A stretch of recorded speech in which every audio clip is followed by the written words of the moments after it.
Candidates are celebrating their victories today while the losers are tending to their wounds. But for the country, one thing to celebrate collectively is the end of an election cycle and a break from a firestorm of political advertising. Adam Fox is live at the Delaware County building with more. Here in front of the Delaware County building, and in a few months they're going to see some new workers and representatives inside the building.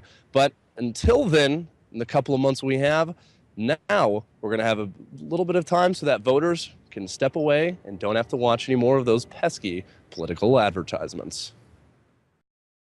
Joe Donnelly says he's independent. Who's he kidding? We've heard a lot of these lately. One man has the guts to speak his name. Big Bird, Big Bird, Big Bird. But with voting complete, these are behind us for now.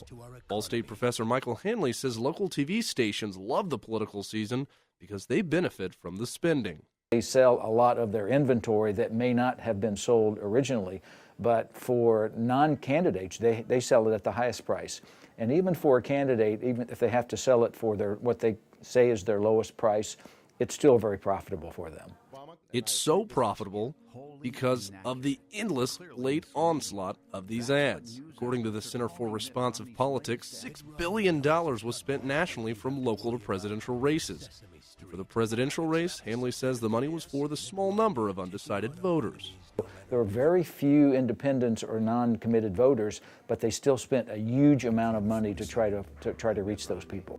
That's because people like Scott Peterson had decided months ago who to vote for. I already know who I wanted to vote for, so eventually they just stopped. They stopped helping.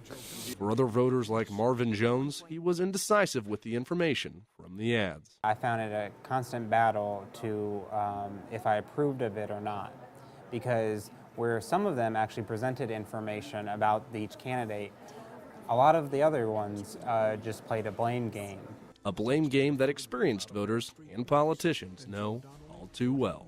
According to the Center for Responsive Politics, the Obama and Romney campaigns combined raised over $1 billion. That doesn't even include the $500 million from the political national organizations for each party, or the $666 million from super PACs.